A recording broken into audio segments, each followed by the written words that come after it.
नमस्कार। सुप्रसिद्ध उपन्यास गबन पाठन के भाग 23 में आपका स्वागत है।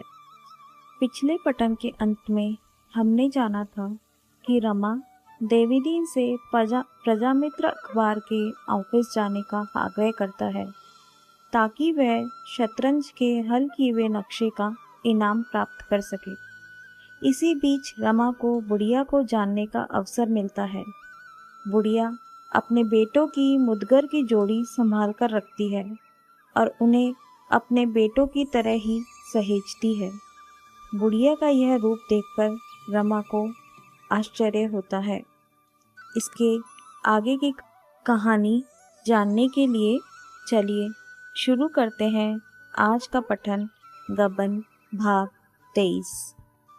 बुढ़िया के प्रति आज रमा के हृदय में असीम श्रद्धा जागृत हुई।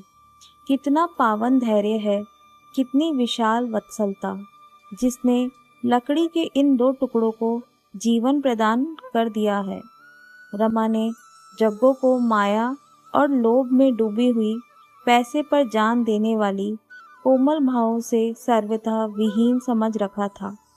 आज उसे विदित हुआ कि उसका हृदय कितना स्नेहमय, कितना कोमल, कितना मनस्वी है। बुढ़िया ने उसके मुंह की ओर देखा तो न जाने क्यों उसका मात्र हृदय उसे गले लगाने के लिए अधीर हो उठा। दोनों के हृदय में प्रेम के सूत्र तो बंध गए। एक और पुत्र स्नेह था, दूसरी ओर मातृ भक्ति। वह मालिन्य जो अब तक गुप्त भाव से दोनों को पृथक किए हुए था, आज एकाएक दूर हो गया। बुढ़िया ने कहा, मुंह हाथ धो लिया है ना बेटा? बड़े मीठे संतरे लाई हूँ, एक लेकर चखो तो। रमा ने संतरा खाते हुए कहा, आज से मैं तुम्हें अम्मा कहा करूँगा। बुढ़िया के शुष्क ज्योतिहीन ठंडे कृपण नेत्रों से मोती के से दो बिंदु निकल पड़े। इतने में देवीदीन दबे पांव आकर खड़ा हो गया।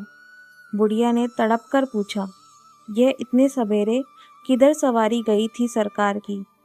देवीदीन ने सरलता से मुस्कुराकर कहा, कहीं नहीं, जरा एक काम से चला गया था। क्या काम था? जरा मैं भी तो सुनूं, या मेरे सुनने लायक है ही नहीं। पेट में दर्द था, जरा वैद्य जी के पास चूरण लेने गया था। झूठे हो तुम, उड़ो उससे जो तुम्हें जानता न हो। चरस की टोह में गए थे तुम। नहीं, तेरे चरण छूकर कहता हूँ, तू झूठ मूठ मुझे बदनाम करती है। तो फिर कहाँ गए थे तुम? बता तो दिया। रात खाना 2 कोर ज़्यादा खा गया था, सो पेट फूल गया। और मीठा मीठा। झूठ है, बिल्कुल झूठ। तुम चाहे झूठ बोलो, तुम्हारा मुंह साफ कहे देता है, यह बहाना है। चरस गांजा इसी टोह में गए हो तुम। मैं एक न मानूंगी। तुम्हें इस बुढ़ापे में नशे की सूझती है। यहाँ मेरी मरण हुई जाती है। सवेरे के गए गए 9 बजे लौटे हैं। जानो यहाँ कोई इनकी लौंडी है। देवीदी ने एक झाड़ू लेकर दुकान में झाड़ू लगाना शुरू किया, पर बुढ़िया ने उसके हाथ से झाड़ू छीन लिया और पूछा, तुम अब तक थे कहाँ? जब तक यह न बताओगे भीतर घुसने न दूंगी। देवीदी ने सिर पिटाकर कहा, क्या करेगी पूछकर? एक अखबार के दफ्तर में गया था, जो चाहे कर ले। बुढ़िया ने माथा ठोककर कहा, तुमने फिर वही लत पकड़ी? तुमने कान न पकड़ा था कि अब कभी अखबारों के नगीच न जाऊंगा? बोलो, यही मुंह था कि कोई और? तू बात तो समझती नहीं, बस बिगड़ने लगती है। खूब समझती हूँ। अखबार वाले दंगा मचाते हैं और गरीबों को जेल ले जाते हैं। आज 20 साल से देख रही हूँ। वहाँ जो आता जाता है पकड़ लिया जाता है। तलाशी तो आए दिन हुआ करती है। क्या बुढ़ापे में जेल की रोटियां तोड़ोगे? देवीदीन ने एक लिफाफा रमानाथ को देकर कहा, यह रुपए हैं भैया, गिन लो। देख, यह रुपए वसूल करने गया था। जी ना मानता हो तो आधे ले ले। बुढ़िया ने आंखें फाड़ कर कहा, अच्छा, तो तुम अपने साथ इस बेचारे को भी डुबाना चाहते हो? तुम्हारे रुपए में आग लगा दूंगी। तुम रुपए मत लेना भैया, जान से हाथ धोओगे। अब सेत मेद आदमी नहीं मिलते। तो सब लालच दिखाकर लोगों को फंसाते हैं। बाजार में पहरा दिलाएंगे, अदालत में गवाही करावेंगे। फेंक दो उसके रुपए, जितने रुपए चाहो मुझसे ले जाओ। जब रमानाथ ने सारा वृतांत कहा तो बुढ़िया का चित्त शांत हुआ। तनी हुई भवें ढीली पड़ गई, कठोर मुद्रा नरम हो गई। मेघ पट को हटाकर नील आकाश हंस पड़ा। विनोद करके बोली, इसमें से मेरे लिए क्या लाओगे बेटा? रमा ने लिफाफा उसके सामने रखकर कहा, तुम्हारे तो सभी हैं अम्मा, मैं रुपए लेकर क्या करूँगा? घर क्यों नहीं भेज देते? इतने दिन आए हो गए, कुछ भेजा नहीं। मेरा घर यही है अम्मा, कोई दूसरा घर नहीं है। बुढ़िया का वंचित हृदय मात्र भक्ति से गदगद हो उठा। इस मात्र भक्ति के लिए कितने ही दिनों से उसकी आत्मा तड़प रही थी। इस कृपण हृदय में जितना प्रेम संचित हो रहा था, वह सब माता के स्तन में एकत्र होने वाले दूध की भांति बाहर निकलने के लिए आतुर हो गया। उसने नोटों को गिनकर कहा, 50 है बेटा, 50 मुझसे और ले लो। चाय का पतीला रखा हुआ है, चाय की दुकान खोल दो। यहीं एक तरफ 4-5 मोड़े और एक मेज रख लेना।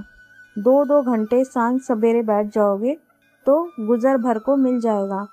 हमारे जितने ग्राहक आएंगे उनमें से कितने ही चाय भी पी लेंगे। देवीदीन बोला, तब चरस के पैसे मैं इस दुकान से लिया करूँगा। बुढ़िया ने विहसित और पुलकित नेत्रों से देखकर कहा, कौड़ी कौड़ी का हिसाब लूँगी, इस फेर में न रहना। रमा अपने कमरे में गया तो उसका मन बहुत प्रसन्न था। आज उसे कुछ वही आनंद मिल रहा था जो अपने घर भी कभी न मिला था। घर पर जो स्नेह मिलता था वह उसे मिलना चाहिए था। यहाँ जो स्नेह मिला वह मानो आकाश से टपका था। उसने स्नान किया, माथे पर तिलक लगाया और पूजा का स्वांग भरने बैठा कि बुढ़िया आकर बोली, बेटा तुम्हें रसोई बनाने में बड़ी तकलीफ होती है। मैंने एक ब्राह्मणी ठीक कर दी है, बेचारी बड़ी गरीब है, तुम्हारा भोजन बना दिया करेगी। उसके हाथ का तो तुम खा लोगे। धर्म कर्म से रहती है बेटा, ऐसी बात नहीं है। मुझसे रुपए पैसे उधार ले जाती है, इसी से राजी हो गई है।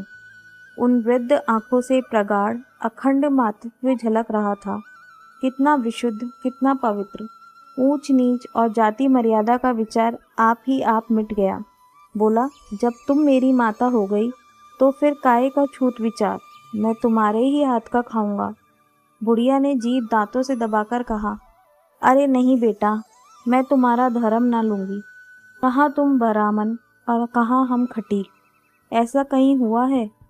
मैं तो तुम्हारी रसोई में खाऊंगा। जब माँ बाप खटीक हैं तो बेटा भी खटीक है। जिसकी आत्मा बड़ी हो वही ब्राह्मण है। और जो तुम्हारे घर वाले सुने तो क्या कहें? मुझे किसी के कहने सुनने की चिंता नहीं है अम्मा। आदमी पाप से नीच होता है, खाने पीने से नहीं होता। प्रेम से जो भोजन मिलता है वह पवित्र होता है, उसे तो देवता भी खाते हैं। बुढ़िया के हृदय में भी जाति गौरव का भाव उत्पन्न हुआ। बोली, बेटा खटीक कोई नीच जात नहीं है। हम लोग ब्राह्मण के हाथ का भी नहीं खाते, कहार का पानी तक नहीं पीते, मांस मछली हाथ से नहीं छूते। कोई कोई शराब पीते हैं, मुदा लुक छिपकर। इसने किसी को नहीं छोड़ा बेटा। बड़े बड़े तिलकधारी गटागट पीते हैं, लेकिन मेरी रोटियां तुम्हें अच्छी लगेगी? रमा ने मुस्कुराकर कहा, प्रेम की रोटियों में अमृत रहता है अम्मा, चाहे गेहूं की हो या बाजरे की। बुढ़िया यहाँ से चली तो मानो आंचल में आनंद की निधि भरे हो। जब से रमा चला गया था, रतन को जालपा के विषय में बड़ी चिंता हो गई थी। वह किसी बहाने से उसकी मदद करते रहना चाहती थी। इसके साथ ही यह भी चाहती थी कि जालपा किसी तरह ताड़ने न पाए। अगर कुछ रुपया खर्च करके भी रमा का पता चल सकता तो वह सहर्ष खर्च कर देती। जालपा की वह रोती हुई आंख देखकर उसका हृदय महसूस उठता था। वह उसे प्रसन्न मुख देखना चाहती थी। अपने अंधेरे रोने घर से ऊबकर वह जालपा के घर चली जाया करती थी। वहाँ घड़ी भर हंस बोल लेने से उसका चित्त प्रसन्न हो जाता था। अब वहाँ भी वही नहुसत छा गई। यहाँ आकर उसे अनुभव होता था कि मैं भी संसार में हूँ, उस संसार में जहाँ जीवन है, लालसा है, प्रेम है, विनोद है। उसका अपना जीवन तो व्रत की वेदी पर अर्पित हो गया था। वह तन मन से उस व्रत का पालन करती थी, पर शिवलिंग के ऊपर रखे हुए घट में क्या वह प्रवाह है, तरंग है, नाद है जो सरिता में है? वह शिव के मस्तक को शीतल करता रहे, यही उसका काम है। लेकिन क्या उसमें सरिता के प्रवाह और तरंग और नाद का लोप नहीं हो गया है?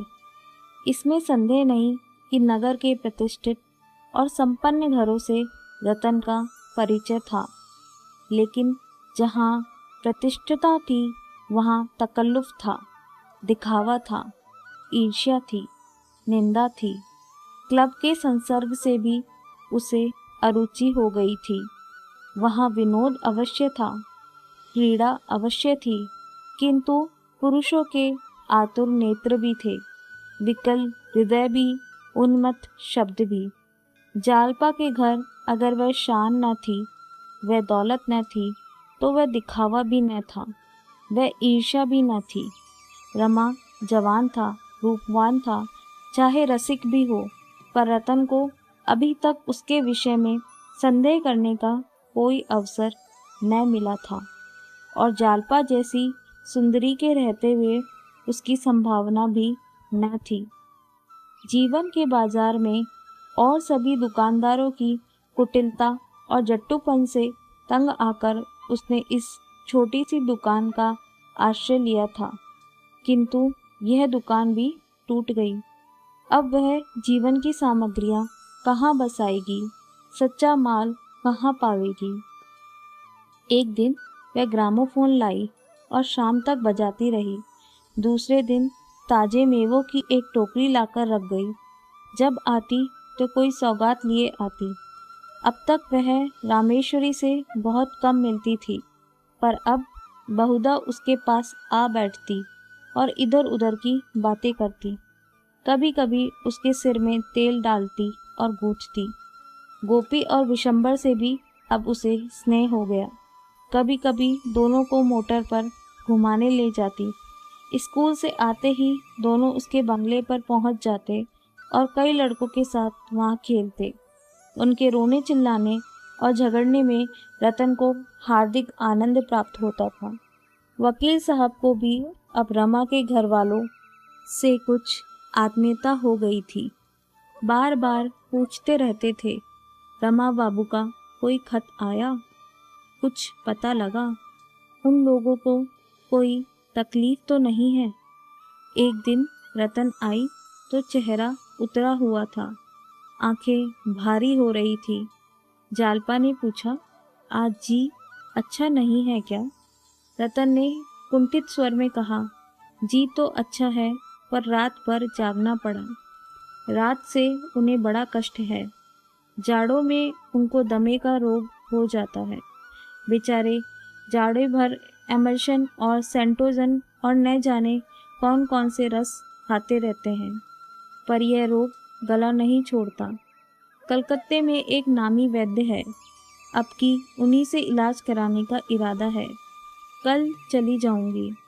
मुझे ले तो नहीं जाना चाहते, कहते हैं वहाँ बहुत कष्ट होगा, लेकिन मेरा जी नहीं मानता। कोई बोलने वाला तो होना चाहिए।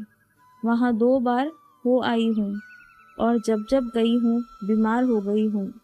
मुझे वहाँ जरा भी अच्छा नहीं लगता, लेकिन अपने आराम को देखूं या उनकी बीमारी को देखूं। बहन, कभी कभी ऐसा जी ऊब जाता है कि थोड़ी सी सखियाँ खाकर सो रहूं। विधाता से इतना भी नहीं देखा जाता। अगर कोई मेरा सर्वस्व लेकर भी इन्हें अच्छा कर दे कि इस बीमारी की जड़ टूट जावे, तो मैं खुशी से दे दूंगी। जालपा ने सशंक होकर कहा, यहाँ किसी वैद्य को नहीं बुलाया?